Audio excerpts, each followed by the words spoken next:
இன்னைக்கு உலகத்துல வாழக்கூடிய பெரும்பான்மை மக்கள் விரும்பி போகக்கூடிய சுற்றுலா தலங்கள் அதிகமா இருக்க நாடுகள் தான் Dubai, Saudi Arabia, Qatar, Yemen போன்ற அரபு நாடுகள். இந்த அரபு நாடுகள்ல வாழக்கூடிய மக்கள் தான் அரேபியர்கள். வறண்ட பாலைவனமா இருந்த அரேபியால பல ட்ரைப்ஸா மக்கள் பிரிஞ்சு வாழ்ந்து வந்தாங்க. அப்பதான் 7ஆம் நூற்றாண்டுல இருந்து அரேபியா முழுவதும் இஸ்லாம் மார்க்கம் பரவ ஆரம்பிச்சு அங்க வாழ்ந்த அரேபியர்கள் எல்லாரும் முஸ்லீம்களா மாறினாங்க. அப்போ 7ஆம் நூற்றாண்டுக்கு முன்னாடி வரைக்கும் இந்த மக்கள் எந்த மதத்தை பின்பற்றினாங்க? இஸ்லாம் வர்றதுக்கு முன்னாடி அரேபியர்களுடைய வாழ்க்கை முறை, கலாச்சாரம்லாம் எப்படி இருந்தது? ஒரு காலத்துல வறண்ட பாலைவனமா இருந்த அரேபியா இன்னைக்கு எப்படி பணக்கார நாடுகளா மாறுச்சு? இப்படி எல்லா சுவாரஸ்யமான விஷயங்களையும் வாங்க பார்க்கலாம்.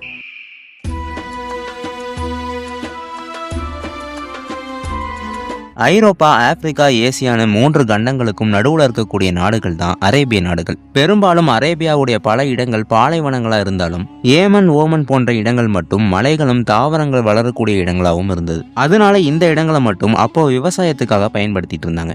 அதே மாதிரி அரேபியன் பெனின்சுலான்னு சொல்லக்கூடிய அரேபிய தீபகற்பத்துக்கு கிழக்கு பக்கம் ரெட் சீயும், மேற்கு பக்கம் பெர்சியன் கல்ஃப், அதே மாதிரி தெற்கு பக்கம் அரேபியன் சீனு, இப்படி முக்கியமான இடங்களை சுத்தி தான் அரேபியன் பெனின்சுலா இருக்கு. இதனால அப்பவே அரேபியா வர்த்தகம் பண்றதுக்கு முக்கியமான ஒரு இடமா இருந்திருக்கு. ஆசியா, ஆப்பிரிக்கா, ஐரோப்பான்னு எல்லா நாடுகள் கூடயும் அரேபியர்கள் வர்த்தகம் பண்ணியிருக்காங்க. அதுலயும் இந்தியர்கள், சீனர்கள் கூட ஸ்பைசஸ், சில்க் போன்ற பொருட்களை வணிகம் பண்ணியிருக்காங்க. அப்போ அரேபியர்களுடைய முக்கிய வணிக நகரங்களா பெட்ரா, பாமியராவும் முக்கியமா மெக்காவும் இருந்தது. இந்த வணிக தொழில் தான் அரேபியர்களுடைய முக்கியமான பொருளாதாரமா இருந்தது. ஒட்டகம், குதிரை போன்ற கால்நடைகளை தான் வணிகத்துக்காக பயன்படுத்தினாங்க. அதே மாதிரி அரேபியன் சி வழியா கடல் வணிகத்திலையும் அரேபியர்கள் பல நாடுகள் கூட தொடர்புல இருந்தாங்க. இஸ்லாமுக்கு முன்னாடி இந்த அரேபிய நாடுகள்ல மக்கள் தனித்தனி இனங்களாவும் குலங்களாவும் பிரிஞ்சு வாழ்ந்தாங்க. அதே மாதிரி இந்த மக்கள் கிட்ட பெரும்பாலும் ஒற்றுமையே இல்லாம ஒருத்தருக்கு ஒருத்தர் ஏற்றத்தாழ்வுகளோடு வாழ்ந்து வந்தாங்க.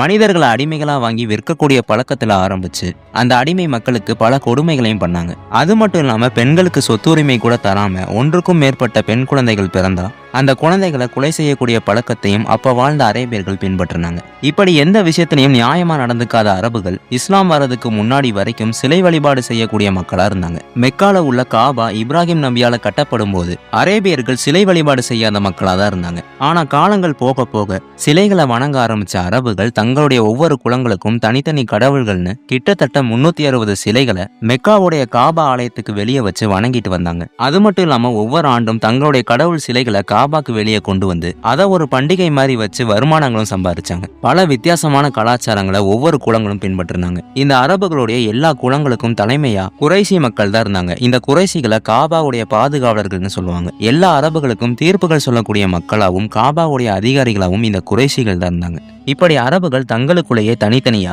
300க்கும் மேற்பட்ட சிலைகளை வணங்கினாலும் எல்லா அரபுகளும் வணங்கக்கூடிய முக்கியமான கடவுள்களா அல்லாத், அல் உசா, அல் மனாத்னு 3 பெண் சிலைகளை தான் அரேபியர்கள் வணங்கி வந்தாங்க. அது மட்டும் இல்லாம பல சடங்குகளை உருவாக்கி அந்த சடங்குகள் மூலியமா குளங்கள்ல தாழ்வார்க்கக்கூடிய மக்களையும் அடிமைகளையும் பல கொடுமைகள் பண்ணாங்க. இப்படியே அரேபியர்கள் பல காலங்களா வாழ்ந்து வரும்போதுதான் ஒட்டுமொத்த அரபுகளுடைய தலையெழுத்தையே மாற்றக்கூடிய விதமா 6ஆம் நூற்றாண்டுல பிறந்தாரு இறை தூதர் முகமது நபி. சிறு வயதிலேயே தந்தையும் தாயும் இழந்த நபி அவர்கள் தன்னுடைய சிறிய தந்தை கூட வாழ்ந்து வந்தார். அரபுகளிலே பெரிய குலமான குறைசி குலத்துல பிறந்திருந்தாலும் நபி அவர்கள் மற்ற அரேபியர்கள் மாதிரி இல்லாம எல்லா மக்கள் கிட்டையும் சம உரிமையோடு பழகக்கூடிய ஒருத்தரா இருந்தார். தன்னுடைய 40வது வயதுல தான் முகமது நபி அவர்களுக்கு நபி பட்டம் கிடைக்குது. இதுக்கப்புறம் தான் ஒரே இறைவன் கொள்கையை பத்தி அரேபியர்கள்ட்ட சொல்லும் போது ஆரம்பத்துல அரபுகள்ட்ட இருந்து பல எதிர்ப்புகள் வர ஆரம்பிக்குது. அது மட்டும் இல்லாம இறை தூதர் முகமது நபி அவர்களுக்கும் பல கொடுமைகளை பண்ண ஆரம்பிக்கிறாங்க.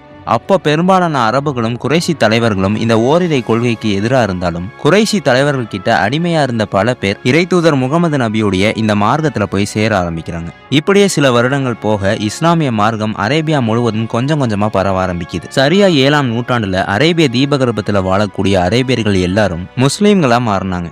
இதுக்கப்புறம் அரேபிய நாடுகள்ல பல மாற்றங்களும் சீர்திருத்தங்களும் ஏற்பட்டது. பல குலங்களா பிரிஞ்சிருந்த அரபுகள் எல்லாரும் ஒரே இறைவனை வணங்கக்கூடிய மக்களா மாறினாங்க.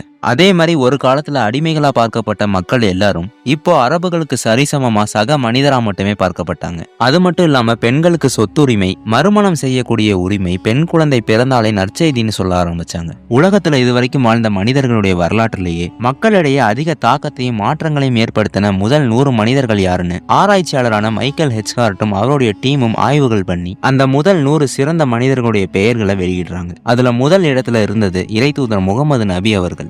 எதுக்காக இதுவரைக்கும் வாழ்ந்த மனிதர்களே முதல் சிறந்த மனிதரா முகமது நபி அவர்களை சொல்றாங்கன்னா, அரேபியா முழுவதும் இஸ்லாமிய மார்க்கத்துக்கு மாறினதுக்கு அப்புறம் அதுவரைக்கும் மதினால தங்கியிருந்த முகமது நபி மெக்கா நகரத்துக்குள்ள போறாங்க. அங்க காபாக்கு வெளியே இருந்த எல்லா சிலைகளையும் அகற்றினதுக்கு அப்புறம் முகமது நபி அவர்கள் கூட சேர்ந்து எல்லா மக்களும் தொழுகை நடத்த முடிவு பண்றாங்க. அப்ப தொழுகை அழைப்பாளரை தேடும் போது அரேபியர்கள் கிட்ட ஒரு காலத்துல அடிமையா இருந்த கருப்பினத்தை சேர்ந்த பிலாலுங்கிற ஒருத்தரை போக சொல்றாரு. அவரும் காபாக்கு மேல ஏறி தொழுகை அழைப்பாளரா மக்கள் எல்லாரையும் தொழுகைக்கு அழைக்கிறாரு. இதை பார்த்து அங்க இருந்த உயர்ந்த குலத்தை சேர்ந்த அரேபியர்கள் எல்லாருமே ஆச்சரியப்பட்டாங்க. காரணம், ஒரு காலத்துல அடிமைகளா இருந்த இந்த மக்கள் இன்னைக்கு அரபுகளுக்கு சமமானவர்களா மாறிட்டாங்கன்னு எல்லாரும் ஆச்சரியப்பட்டாங்க. இது மட்டும் இல்லாம அரபுகளுக்கு முன்னாடி கூட அடிமைகள் உட்கார்ந்து சாப்பிடக்கூடாதுன்னு சொன்ன காலத்துல இருந்து இப்போ அரபுகள் அடிமைகள்னு எந்த வேறுபாடுகளும் இல்லாம எல்லா மக்களும் ஒரே தட்டுல சாப்பிடக்கூடிய மாற்றத்தை முகமது நபி அவர்கள் தான் கொண்டு வந்தார். இதெல்லாம் விட ஒரு காலத்துல அடிமைகளா இருந்த மக்கள் கூடயே இப்ப சொந்தங்களா மாறக்கூடிய அளவுக்கு மக்கள் மனதில இருந்து ஏற்றத்தாழ்வுகளை வேரோட அழிச்சாரு. கருப்பர்கள், வெள்ளையர்கள், அரேபியர்கள், துருக்கியர்கள்னு எந்த ஒரு வேறுபாடும் இல்லாம இறைவனுக்கு முன்னாடி எல்லாரும் ஒண்ணுதாங்கிற கோட்பாடை கொண்டு வந்து பல கூறுகளா பிரிஞ்சிருந்த மக்கள் எல்லாரையும் ஒன்று சேர்த்து சகோதரத்துவத்தையும் அன்பையும் உருவாக்கி உலக மக்களிடையே மிகப்பெரிய தாக்கத்தை உருவாக்குனதுனாலதான் இதுவரைக்கும் வாழ்ந்த மனிதர்களே சிறந்த முதல் மனிதரா இறை தூதர் முகமது நபி அவர்களை சொன்னாங்க. இதுக்கப்புறம் அரேபியாவுடைய முக்கிய இடங்களா மெக்காவும் மதினாவும் மாறுது. உலகத்தோட பல்வேறு இடங்கள்ல இருந்து பல கோடி முஸ்லிம்கள் புனித பயணங்கள் வரக்கூடிய இடமாவும் மெக்காவும் மதினாவும் மாறுது. முகமது நபி அவர்களுடைய காலத்துக்கு அப்புறம் இந்த அரேபியாவை அவருடைய தோழர்களான கலிஃபா Abu Bakr, Umar bin Khattab, Uthman, அலின்னு இப்படி நபி தோழர்களால் ஆட்சி செய்யப்பட்டது. இதுல கலிஃபா உமர் பின் கத்தாப் அவர்களுடைய ஆட்சி இன்னைக்கும் பலரால பேசப்படக்கூடிய நீதியான ஒரு ஆட்சின்னு சொல்லப்படுது. கலிஃபாக்களுடைய ஆட்சி காலங்கள்ல பல ராஜ்யங்களை அரேபியர்கள் கைப்பற்றினாலும் அடுத்தடுத்து வந்த காலங்கள்ல அரேபியர்களுக்குள்ள பல பிளவுகள் ஏற்பட்டு தனித்தனி ராஜ்யங்களா மாறுது. இப்படியே சில வருடங்கள் போக சரியா 19ஆம் நூற்றாண்டுகள்லாம் அரேபிய நாடுகள் ஏழ்மையான ஒரு நாடா இருக்கு. 19ஆம் நூற்றாண்டுகள்ல பிரிட்டனுடைய ஆதிக்கம் அரேபிய நாடுகளுக்குள்ளேயும் இருந்தது. அப்ப இதெல்லாம் எதிர்த்து பல போர்களுக்கு அப்புறம் தங்களுடைய ரியாத் நகரத்தை மீட்டெடுத்தாரு மன்னர் அப்துல் அசீஸ். இதுக்கப்புறம் சவுதி மன்னருடைய பெயரை தங்களுடைய நாட்டுக்கு வச்சு சவுதி அரேபியாங்கிற தனி ஒரு நாட்டையை உருவாக்குனர். சவுதியுடைய எல்லைகளை பெருசாக்கணுங்கிறதுக்காக சுத்தி இருக்க நாடுகள் கூட எல்லாம் போரிட்டு சவுதி அரேபியாவை தனி ஒரு சாம்ராஜ்யமா மாத்தினாரு மன்னர் அப்துல் அசீஸ். ஆரம்பத்துல இந்த மன்னருக்கு தெரியல தான் ஆட்சி செய்யக்கூடிய இந்த நாட்டில தான் உலகத்திலே அதிகப்படியான எண்ணெய் வளங்கள் இருக்குன்னு. சரியா 1933 அமெரிக்க நிறுவனம் சவுதியில எண்ணெய் வளம் அதிகமா இருக்குங்கிற விஷயத்தை கண்டுபிடிக்கிறாங்க. 2ஆம் உலகப் போருடைய காலங்களில் பெட்ரோலுடைய தேவை அதிகமாகவும் இந்த வாய்ப்பை சரியா பயன்படுத்திக்கிட்டு சவுதி அரேபியா தங்களுடைய எண்ணெய் வளங்களை வச்சு பணக்கார நாடா மாறினாங்க. உலகத்திலே அதிகப்படியான எண்ணெய் வளங்களை உற்பத்தி செய்யக்கூடிய நாடா சவுதி அரேபியா இருந்தது. பாலைவனங்களா இருந்த அரேபியா பெரிய பெரிய கட்டிடங்களோட பிரம்மாண்டமான நகரமா மாறுச்சு. ஆனா இன்னைக்கு அரேபிய நாடுகள்ல எண்ணெய் வளங்கள் குறைஞ்சுகிட்டே வரது தெரிஞ்சோன்னு இப்ப இருக்க சவுதி மன்னர் முகமது பின் சல்மான் எண்ணெய் வளங்களை மட்டும் நம்பாம டூரிசம், மின் உற்பத்தி, விவசாயம் போன்ற எல்லா விஷயங்கள்லையும் சவுதியை முன்னேற்றி கொண்டு வர்றாரு. இந்த சவுதி அரேபியா இன்னைக்கும் உலக அளவுல முக்கியமான ஒரு இடமா தான் இருக்கு. காரணம், பல கோடி இஸ்லாமியர்கள் போகக்கூடிய மக்கா மதினா போன்ற இடங்கள் இன்னைக்கும் இந்த சவுதி அரேபியாக்குள்ளதான் இருக்கு. ஓரிரை கொள்கை முகமது நபி அவர்களுக்கு அப்புறம் தான் அரேபிய நாடுகள்ல வந்ததான்னு கேட்டா அதுதான் இல்ல. உலகின் முதல் மனிதரா நம்பப்படும் ஆதம் அவர்களுடைய காலத்துல இருந்தே ஓரிரை கொள்கை உலகத்துல இருக்கு. அதனால அரேபியர்கள் மறந்து போயிருந்த ஓரிரை கொள்கையை தான் திரும்ப இறை தூதர் முகமது நபி அவர்கள் மூலியமா கொண்டு வரப்பட்டது. ஓகே கைஸ், இந்த அரேபியர்களை பத்தியும் அரேபிய நாடுகளை பத்தியும் உங்களுடைய கருத்து என்னன்னு மறக்காம கமெண்ட்ல சொல்லிருங்க. உங்களுக்கு இந்த வீடியோ சுவாரஸ்யமாகவும் பயனுள்ளதாகவும் இருந்துச்சுன்னா மறக்காம மிஸ்டர் ஹிஸ்டோரியன் தமிழ் சேனலுக்கு சப்ஸ்கிரைப் பண்ணிட்டு இந்த மாதிரி வரலாறுகளை தெரிஞ்சுக்க ஆசைப்படக்கூடிய உங்களுடைய நண்பர்களுக்கு இந்த வீடியோவை ஷேர் பண்ணுங்க. தேங்க்யூ.